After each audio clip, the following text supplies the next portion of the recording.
Lavender body wash make my pores tingle. Ice Cube is a raw mix of street poetry, fearless truth-telling, Hollywood hustle, and a business mind sharper than a razor blade. I'm talking about someone who didn't just witness hip-hop history, he helped write it. Before the movies, before the million-dollar deals, before becoming a household name, he was a teenage lyricist with something to say and absolutely no filter. His lyrics were so powerful that they sparked national debates, FBI attention, and a cultural revolution. And it doesn't end at just his lyrics. Ice Cube transformed from gangster rap icon to box office powerhouse. He built comedies, family films, and even helped launch the Big 3 basketball league, showing the world that his vision stretched far beyond music. This is about a man who turned controversy into capital, talent into empire, and raw truth into legacy.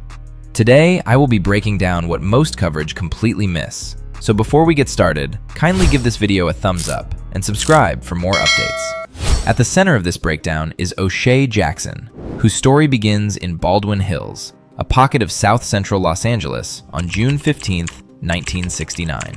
This is the boy who would become Ice Cube. His mother, Doris, worked as a hospital clerk, and his father, Hosea, kept the grounds at UCLA, both of them anchoring the family with quiet resilience and steady discipline. Their home was modest but stable, a safe harbor amid the shifting tensions of the surrounding community. O'Shea grew up immersed in the layered textures of South Central life. The neighborhood spoke in its own language, echoes of kids playing on the sidewalks, the hum of distant traffic, the undercurrent of social struggles that residents learned to navigate with instinctive ease. These early impressions seeped into him, shaping a worldview that was sharp, observant, unafraid. All of it would later find its way into his lyrics, long before he ever realized he was becoming a storyteller. In school, O'Shea found another spark. The moment he first heard Rapper's Delight by the Sugar Hill Gang, something clicked, an understanding that words could ride a rhythm and capture a whole world in a few lines. The song opened a door, and he stepped through it eagerly. At Taft High School, notebooks filled quickly with rhymes, ideas, and observations. He wasn't just writing, he was translating everyday life into something rhythmic and powerful. And those around him began to notice the way he played with language, how effortlessly he carried the cadence of the streets into his words. Soon, his creative energy found a home in a friend's garage. With Sir Jinx and KD, O'Shea formed the rap trio CIA, experimenting with beats and parody rhymes at local parties. The setup was simple: a tape recorder, a microphone, a few friends pushing each other to be better, but it was here that he grew. By 1987, O'Shea's name began circulating beyond his neighborhood. He had written a raw, streetwise narrative called Boyz-n-the-Hood, intended for another group, but ultimately recorded by Eazy-E. That single changed everything. It wasn't just a track, it was a statement, a sonic snapshot of South Central from someone who lived it intimately. The success of the song brought him into the orbit of Eazy-E and Dr. Dre, and soon the three of them formed N.W.A, a group poised to shift the direction of American music. Back at home, the persona behind that voice found its name in the simplest of ways. One day, his older brother Clyde teased him, threatening to shove him into the freezer until he turned into an ice cube. Instead of brushing it off, O'Shea embraced it. The nickname fit: cool, solid, impossible to ignore once it hits. It would follow him for the rest of his life. Before fame fully swept him away, O'Shea made a surprising detour. Wanting something practical to fall back on, he enrolled at the Phoenix Institute of Technology and earned a degree in architectural drafting. For a brief moment, it seemed he might follow a very different path. But even as he learned to design buildings, music kept tugging at him. The world he came from, the rhythms, the tension, the stories, demanded to be told. And so he returned to Los Angeles, back to N.W.A, back to the momentum that had been building since childhood. The boy from Baldwin Hills, armed with a notebook and an unfiltered perspective, had become something larger than himself. But with success comes conflict. By late 1989, Ice Cube faced a harsh reality.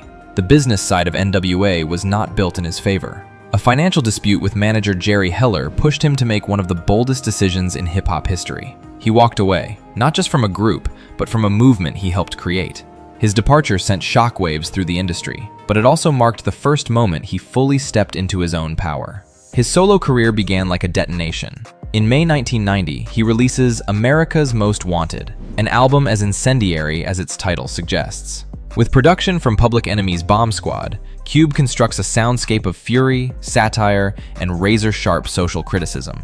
The album is both a commercial and critical triumph, securing his place as one of hip-hop's most formidable voices. He follows quickly with Death Certificate in 1991, a concept album dissecting the state of Black America with surgical precision.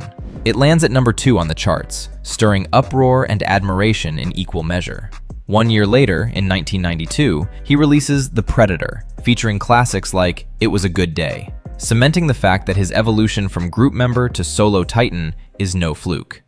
As his albums climb the charts, Cube's career takes a new turn, one few rappers had successfully navigated at the time. His acting debut in the 1991 film Boyz-n-the-Hood reveals a new dimension of his talent. By the mid-1990s, Ice Cube doesn't just act, he writes. He co-authors Friday in 1995, a comedy that becomes a cult classic and spawns an enduring franchise. His storytelling is no longer limited to music. Now it moves through film, humor, and character. He becomes a screenwriter, a producer, and eventually a director, debuting behind the camera with The Players Club in 1998. Ice Cube is no longer just a rapper. He's a multi-platform creator.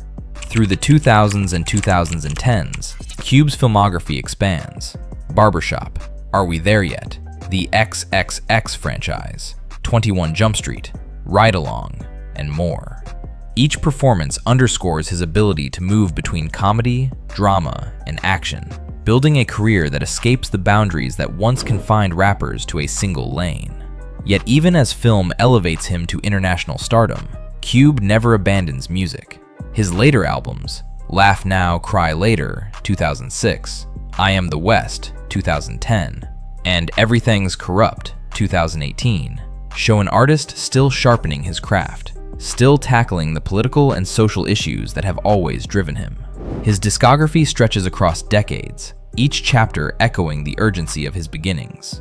Beyond entertainment, he steps into entrepreneurship and sports innovation, co-founding the Big3 Basketball League, a professional 3-on-3 league that brings NBA legends back to the court. It becomes yet another arena where he proves himself not just as an artist, but as an architect of cultural institutions. And through it all, Ice Cube maintains his status as one of the most influential figures in hip-hop, inducted into the Rock and Roll Hall of Fame as a member of N.W.A. in 2016. A milestone that formally recognizes what fans and critics have known since the late 80s. His contributions reshaped music, film, and the cultural landscape of America. What began in a cramped garage, what sharpened in a studio filled with rebellion, and what expanded on film sets across Hollywood is now the blueprint for generations of artists who dare to cross boundaries, challenge conventions, and build empires. Ice Cube didn't just make a career, he built a movement, and that movement built wealth. A whole lot of wealth. As of 2026, Ice Cube's net worth is widely estimated at $160 million, a testament to decades of mastery across music, film, and business. Some financial trackers push that number slightly higher, noting his investments and evolving revenue streams have lifted his wealth to roughly $165 million. An estimate reflecting his continued influence and expanding ventures. From the outside, it might look like overnight success, but Ice Cube's fortune wasn't built in a studio alone. His wealth is the culmination of multiple careers running in parallel, all rooted in one truth. He always understood the value of owning his work. From N.W.A.'s cultural explosion to his solo classics, Ice Cube didn't just create hits, he built intellectual property that would continue generating royalties for decades. These songs still stream globally, bringing steady revenue even without new releases. His music catalog remains one of his strongest passive income engines, a constant hum beneath the rest of his empire. But where many artists plateau, Ice Cube climbed higher. His transition into Hollywood didn't just amplify his fame, it multiplied his net worth exponentially. Hollywood wasn't just a second act for Ice Cube, it was a second fortune. Cube's financial empire doesn't stop at music and film. His entrepreneurial instincts proved just as sharp. He co-founded the Big 3 Basketball League, a bold sports venture that turned into a lucrative brand through sponsorships, broadcasting deals, and team licensing. He also expanded into fashion with Solo by Cube and built creative infrastructure with Cube Vision, his production company responsible for many of his film projects. Real estate investments, properties in Marina del Rey, Encino, and luxury homes once owned by stars like Jean-Claude Van Damme further reinforced his financial standing. This diversified empire ensures that Ice Cube earns from multiple lanes simultaneously: entertainment, ownership, branding, sports, and real estate. Let's take a deeper dive into his real estate portfolio. Ice Cube's most talked about residence is a $7.25 million contemporary mansion resting on the banks of the Grand Canal in Marina del Rey. The home, originally built in 2011, was purchased from action star Jean-Claude Van Damme, who had bought it only a few years earlier. Spread across approximately 7,575 square feet, the house feels less like a residence and more like a private resort. It boasts 6 bedrooms and 11 bathrooms, all wrapped in high-end imported finishes that glow under evening light. Step inside and the majesty unfolds. A chef-grade kitchen gleams with stainless steel and marble. The entertainment level houses a professional theater, a wine cellar, a bar, and an office that seems designed for an entertainment mogul plotting his next franchise. But the magic is not contained indoors. The mansion's design embraces the California ideal of indoor-outdoor living. Massive sliding doors open to terraces overlooking silent sailboats drifting across the water. Up top, a rooftop pool with 360-degree views, a private oasis above the city's noise. Ice Cube bought this home not as a status symbol, but as a getaway for him and his wife, just 10 miles from their main family estate. A sanctuary for peace, reflection, and the quiet moments that fame rarely allows. While Marina del Rey is luxury wrapped in water and light, Ice Cube's heart and primary residence rests inland. Since 1996, he has lived in the serene neighborhood of Encino, tucked in the San Fernando Valley. His Encino estate is sprawling, 7,880 square feet, 7 bedrooms, 7 bathrooms, and enough land to breathe freely away from cameras and crowds. It blends modern and traditional architecture, balancing elegance with comfort, grandeur with warmth. A large pool glimmers in the backyard, surrounded by lush greenery and private gardens. This is not just a celebrity mansion, it is a home built for family life. Here, Ice Cube and Kimberly Woodruff raised their children, far from flashing lights but close to the heart of Los Angeles. The Encino property represents stability, longevity, and the part of Ice Cube the world doesn't always see: the grounded man, the father, the husband. Next up is his car collection. First is a 2019 Lamborghini Huracan Evo, its angular body catching the light like a faceted gemstone. Valued at $260,000, it stands as the loudest declaration of success. A fire-breathing V10 supercar, refined and unmistakably ferocious. Next comes something more regal: Cube's 2022 Bentley Flying Spur, a smooth, all-black luxury sedan worth around $240,000. He's said to genuinely savor the ride quality of his Bentleys and Rolls-Royces, preferring their quiet confidence to flashy modification. Beside it, the glistening profile of his 2021 Aston Martin DB11 emerges, a black convertible priced at $221,000. Chrome wheels sparkle beneath the overhead lights, and the twin-turbo V12 under the hood whispers of controlled, elegant aggression. One turns a corner and finds royalty parked like a throne on wheels: the Rolls-Royce Ghost, valued between $185,000 and $300,000 depending on configuration. Its automotive serenity, quiet, powerful, and stately, mirroring Cube's own transition from rebel to respected mogul. Then comes a piece of British firepower infused with cinematic nostalgia: the Jaguar XJR, frequently associated with Cube through his film work and valued around $118,000. Its design strikes the perfect balance between performance and polished swagger, exactly the kind of aesthetic Cube gravitates toward.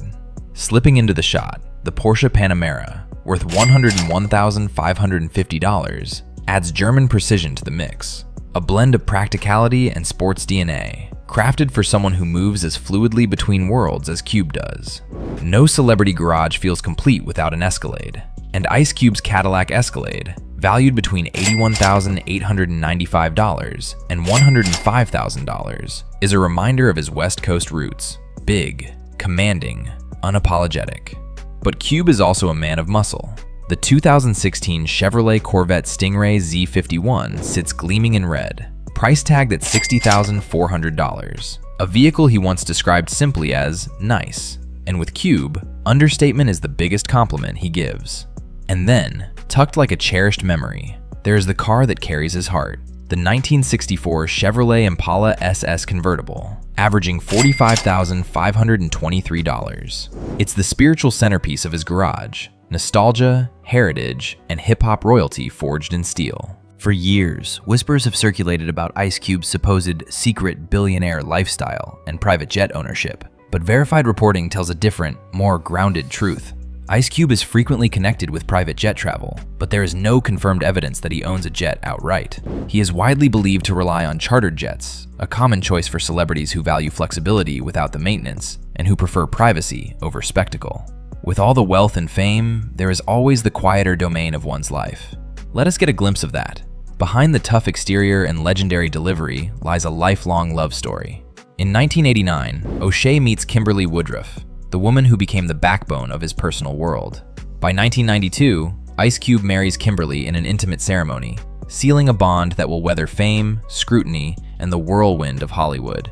Their marriage endures not because it is perfect, but because it is intentional, built on honesty, commitment, and the understanding that every day ain't gonna be roses. Their children, O'Shea Jr., Daryl, Karima, Sharif, and Deja, grow up under a father who protects their privacy but encourages their ambition. His parents, Doris and Hosea, taught him discipline and pride early on. His older brother Clyde, who jokingly coined the nickname Ice Cube, helped shape the mythology that would follow him. But the murder of his half-sister Beverly when he was just 12 years old marked him forever, adding a quiet, emotional depth behind the bravado. Though he became a global figure, he keeps his private world tightly guarded. Kimberly remains his anchor, his first call, his confidant, his lifelong partner. Ice Cube's personal life is stitched together by the same themes that run through his music: loyalty, roots, truth. And that's the story of Ice Cube, a man who turned truth into art, art into legacy, and legacy into something built to last. If you enjoyed this deep dive into the life of an icon, hit that like button, subscribe for more stories that shaped the culture, and let us know in the comments, what part of Ice Cube's journey inspires you most?